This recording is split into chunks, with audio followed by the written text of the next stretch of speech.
I never liked abstract art. It's weird, and I wonder how people even consider this art or something useful, or how people get paid thousands of dollars for just splashing paint on a canvas. Like, how does this work? How do people even like this? Ib made me appreciate art, because you'll never appreciate the importance of something more than when it's trying to actively murder you. Ib is a 2012 adventure game made on RPG Maker by a Japanese artist. It's a psychological horror game that uses limited tools very effectively. It's incredibly creative, haunting, and beautiful.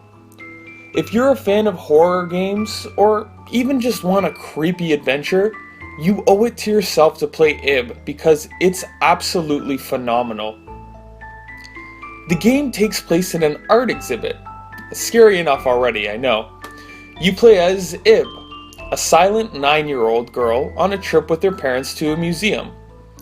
Ib wanders off, but it isn't long before strange things begin to happen, and Ib finds herself in this sort of strange parallel world where the exhibitions come to life and trying to bring her death. Ib must navigate this dangerous world full of terrible creatures, haunting shadows, and many, many psychological threats. The story of Ib is like any good piece of art. It can mean 100 different things to 100 different people. You can read it as a simple horror story, maybe a coming-of-age story, a psychological walkthrough, a commentary on art, anything. I guess you can say that you have to draw your own conclusions in this artistic game. It's a story with a lot of layers, and it actually reminded me of Undertale in this way, except this game gets a lot more dark. The game also has a lot of neat little twists and turns, and even multiple endings with a multitude of choices. And although that may sound like a lengthy adventure, it's only roughly 3 hours or so to get through this game, and you'll have to do it a few times to see everything.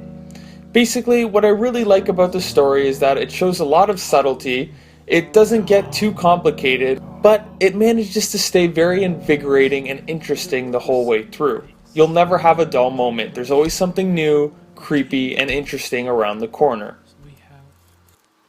The actual gameplay of Ib is pretty simple. You have to navigate through this museum, solving various puzzles and avoiding enemies in order to get to the next area. Your hit points are represented by roses, which you can replenish in a somewhat limited amount of times throughout the museum. The game is also filled with some puzzles, which are really well done, and literally require three-dimensional thinking. You probably won't get seriously stuck on anything, but the game still manages to present a healthy challenge. There's also a certain amount of reflexes necessary to dodge enemies. There is an action element to this game, especially because you can't fight back.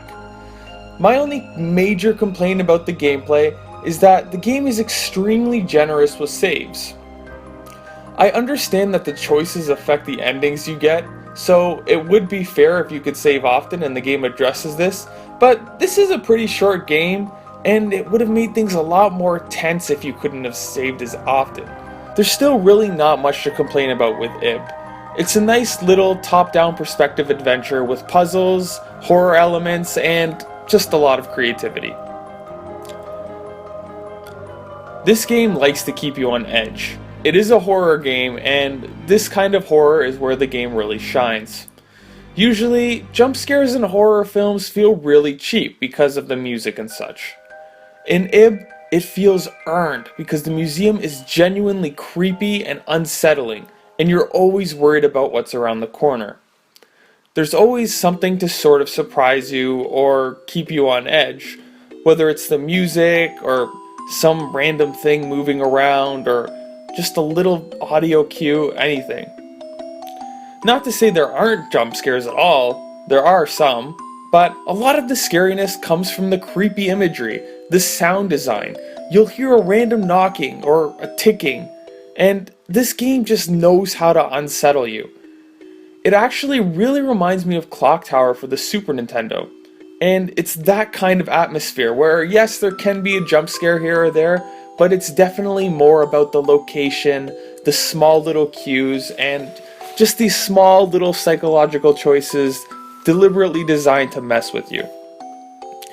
If you're like me and you hate gore and stuff, fear not, because this game is pretty tame given that it is an RPG Maker. You'll still find yourself stepping back from paintings that you walk by in your house regardless.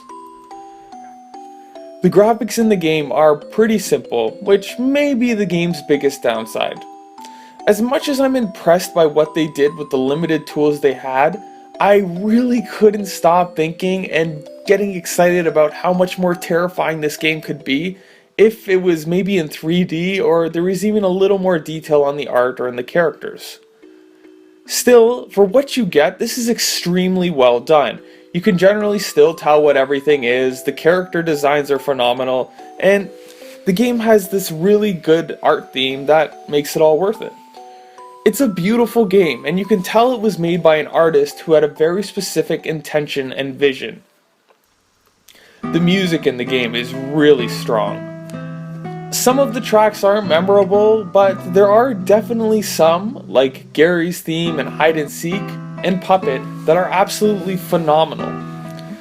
Actually, a personal anecdote here, Gary's theme convinced me to pick up the acoustic guitar again. It's that cool of a song, and it just speaks to how great the music in this game is. But it's not just the music that's great, the sound design is also really good, as I mentioned. They use the sound in this game really well to build tension and atmosphere, and it does a great job at that. In conclusion, it was a really pleasant surprise, and it's probably my favorite horror game to date.